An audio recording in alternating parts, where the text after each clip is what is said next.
Conta una llegenda o bamba que a l'Àfrica no hi havia cocodrils, sinó que els dugueren de Riba-roja de Túria.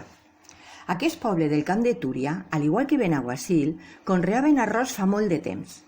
El riu i les quatre sèquies, la Mare, la Mitjana i l'Escorredor a la zona nord i el Quint a la zona sud, mantenien l'aigua i la humitat. Els camins se l'engalanaven de moreres. La taronja continuava a la Xina i la marjal era el paisatge principal de la comarca a la vora del riu, a més de les muntanyes. En aquest panorama, el cocodril era l'animalet de companyia habitual entre les famílies agrícoles.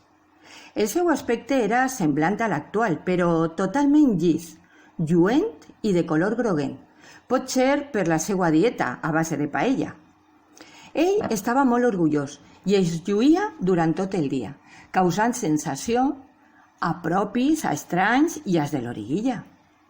La seva docilitat i força eren famoses per tot arreu. És cert que de vegades podia resultar lent, però ho compensava per la seguretat en fer tot allò que se li encomanava.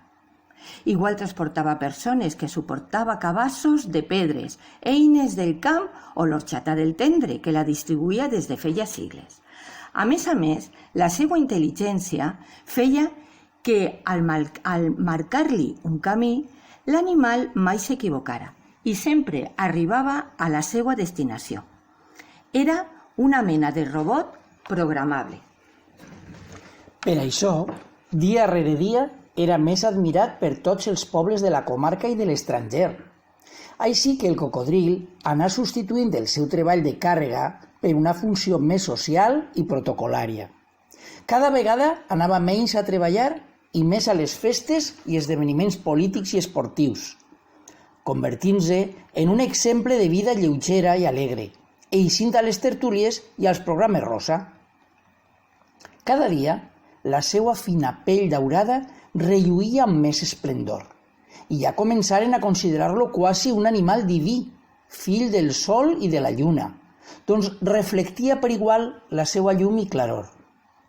La fama arribà a oïdes del gran Zimbàbue, que va construir un imperi africà durant el segle XII. Per a demostrar el seu poder, vingué al poble i s'emportà tots els cocodrils pagant el seu pes en or, absolutament a tots. Però el canvi de clima al país africà feu que a tots ells es tornara la pell aspra i rugosa, acolorint-la en el verd de la selva per mimetisme. El monarca, decebut, es va llançar tots als rius del Congo i Costa d'Ivori. És per això que actualment aquest animal que sempre ha estat tan orgullós de la seva pell daurada i lluenta mai es recuperà de la vergonya i la humiliació.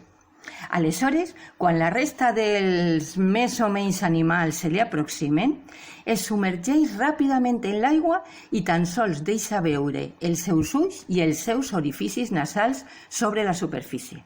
I de tant en tant encara mossega algun desvergonyit que s'aproxima massa.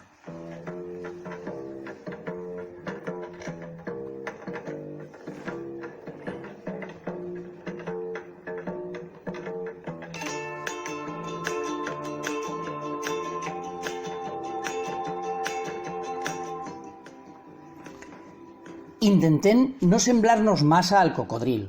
Respectem el nostre entorn i intentem conviure amb ell.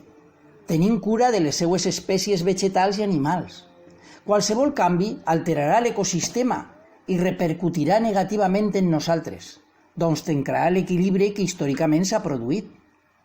Igualment, la nostra autoestima no és convenient portar-la a l'extrem perquè de l'admiració es pot passar ràpidament a l'enveja en un país tan sensible com el nostre que talla el cap a la majoria d'aquells que intenten despuntar un poc, en lloc d'enaltir-los i apreciar-los.